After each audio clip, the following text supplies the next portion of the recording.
Yo, this is Mr.Animeclub and you're watching Quick View, an anime review for those short on time. Today we'll be taking a brief glance at Farewell My Dear Cramer, a football anime from the same creator as July in April.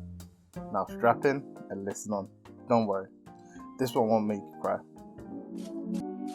ほっとしました。ここで私たちが負けてしまったら。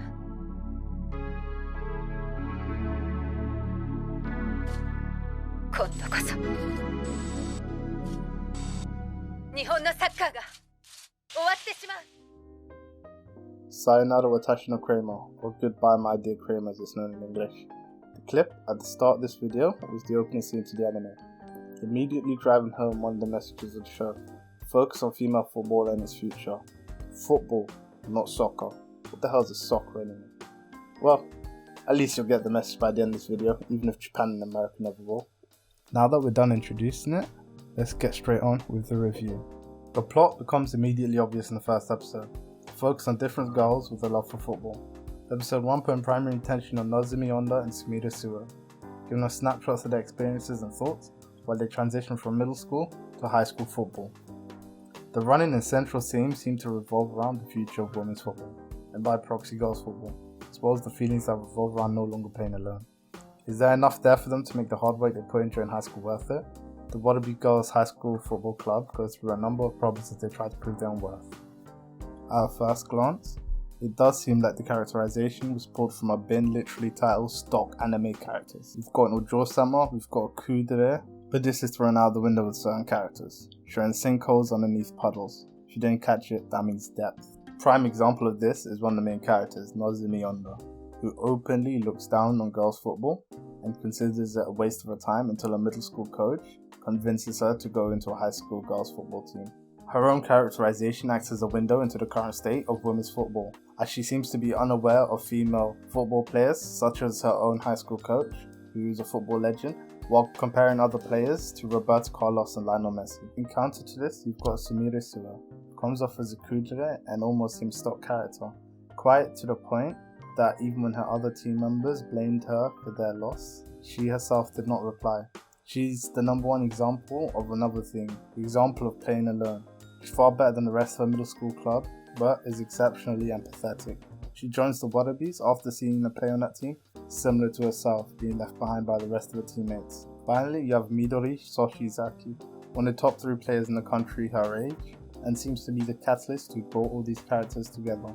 Having beaten Sumire Suwa multiple times in middle school, Midori has come to respect her as a player and as a person.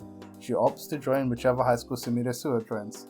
While initially portrayed as the cool prodigy type, it actually becomes harder and harder to place Midori in any kind of box. It seems that through Midori, the characterization is made to keep us on our toes. While never feeling out of character, it becomes hard not to see her as a catalyst rather than a character of her own. Naturally, the central theme is also the central conflict for a series such as this, dealing with the views that the main cast has on girls football, as well as the doubts others have.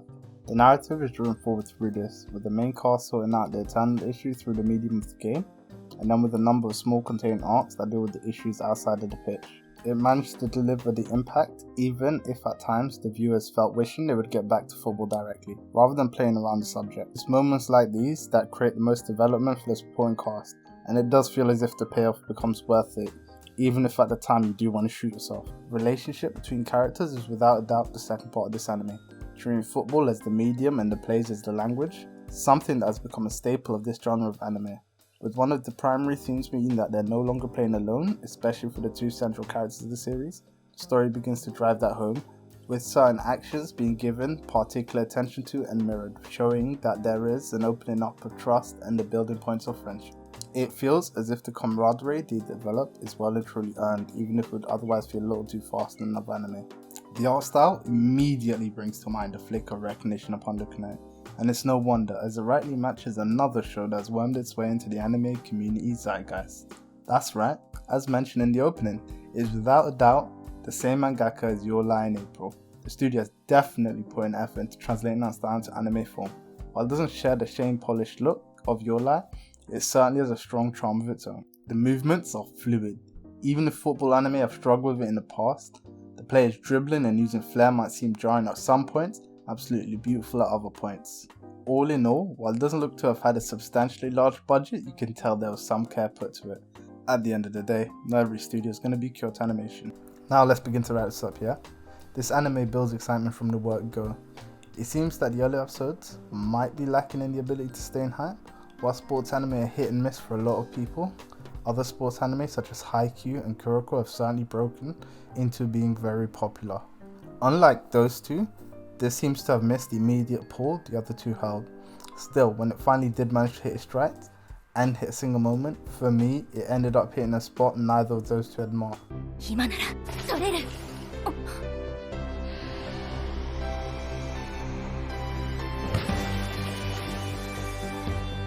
うわ、ボールが足に吸い付いてる。